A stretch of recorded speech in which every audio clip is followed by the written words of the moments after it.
E.H. Howard here, and welcome to my channel. I get asked a lot about, so what is this whole selling the experience, and what does that mean as far as talking to the superfans, talking to the casual consumers? What exactly are you talking about?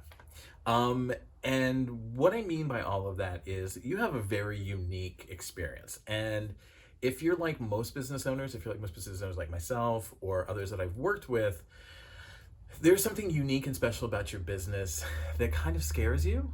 There's a little bit of fear into it. You're a little afraid of being recognized as being solely that. Maybe it's, a woman owned and operated, or Hispanic and Latino, LGBTQ owned, whatever it is, you're afraid to lean into it because you want to appeal to the most people, right? That's the goal and everything. Everybody always says to me, like, I want to sell and market to everyone, but you can't sell and market to everyone. You just can't. And you have a base of super fans who love you and casual consumers who love you. And those are the people that you really need to be working with. Those are the people you really need to convert and get into. And they want to hear specifics. They're coming to you for that experience. They're leaning into it. They're buying into that uniqueness that you're not talking about. And if you have a lot of casual consumers and not a lot of super fans, they're looking to hear something that you haven't said yet because they haven't become that super fan. And typically there are ways to engage with them and tell them what they want to hear that kind of get to the subtle message that you're going on. Okay, long story short, and I'm kind of rambling here, is I'm going to tell you one of my long-winded stories.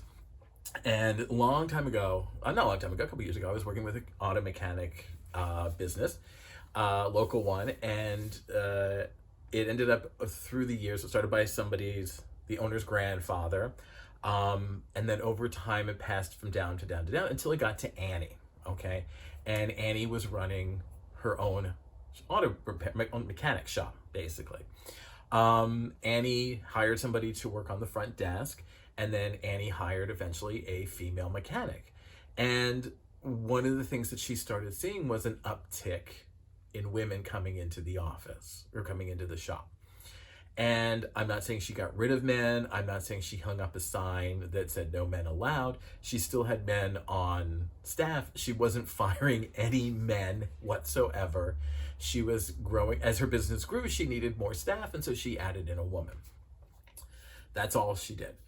And in talking to her, I kind of was like, that's your special thing. That's your uniqueness. You need to lean into that in some way and really own it. And she didn't really want to be recognized as a women's only auto mechanic. She felt it sort of limited her audience. It kind of limited her appeal to people. And in talking to her, I got her to start to realize you're not saying no to anybody. Okay, you're not saying no to anybody. Anybody and everybody can still purchase. But as a small business of 10 employees, you don't have the time and money and resources to be marketing to everyone, okay? And worst of all, she was in a location where you literally throw a ball and you would hit 5 or 6 other mechanic shops, okay? So people had to go past 10 or 15 places to get to Annie's. It was a destination. It wasn't like, it was like, really super convenient and she was the only one for miles, where I was like, okay, well, I get what you're saying. She had a lot of competition on her hands. And so in talking to her, what eventually happened was she started to lean into the idea.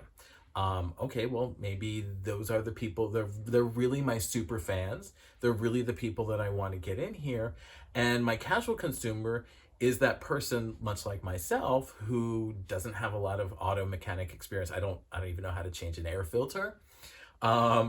My father would be rolling over in his grave right now to know that, but I'm not the kind of person that has any sort of experience with mechanics. I pay people to do that. I pay people that I trust, and I pay people that I like to do that. And Annie would be that person. Okay, I don't know much about this. I don't feel secure and safe sometimes talking to a mechanic because they have knowledge that I don't have, and that makes me feel on a lesser foot than they are, all right? So, and that's what we're talking about. So in talking to Annie, what we decided was she was going to lean into this concept of women, but not at the exclusion of men, All right. And this is the question. This is really where the rubber hits the road of what I'm talking about with selling your experience and connecting with super fans and casual consumers.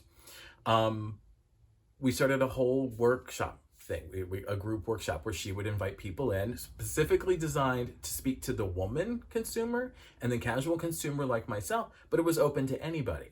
And so the idea was come in and learn how to change your wiper blades, learn how to do basic maintenance, how to change a flat tire, how to change your oil filter.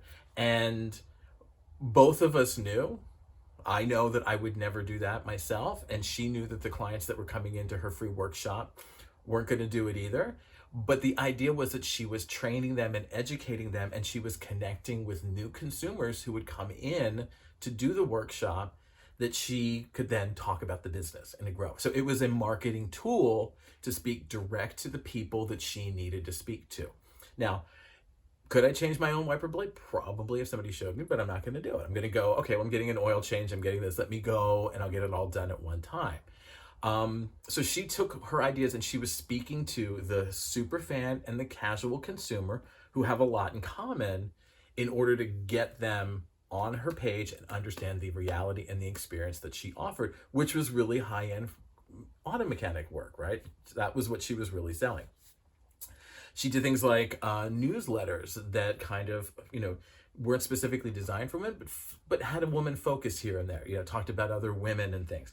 Kind of gave more informational, educational things, but written in a way that it spoke to the super fan, but still engaged people like me that were a casual consumer that I could easily convert and become a super fan.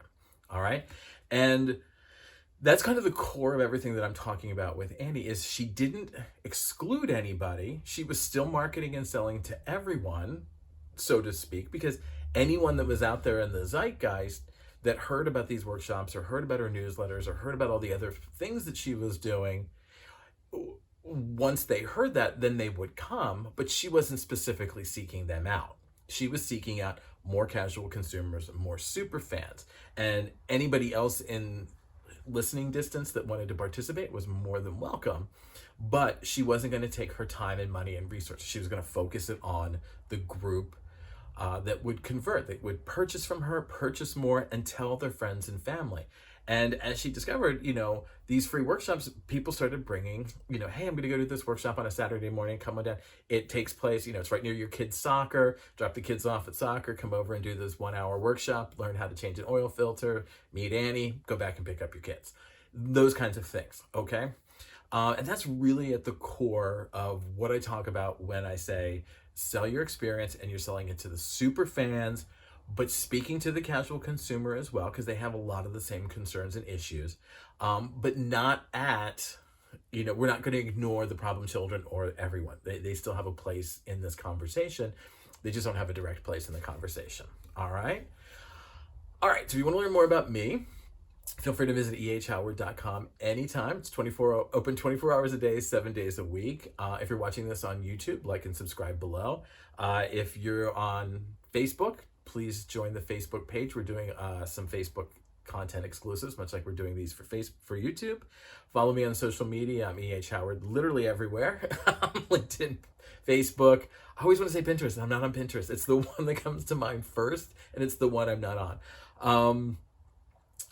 Don't be shy about hitting me up with any questions. And other than that, I think I'll see you in the next video. All right. Bye now.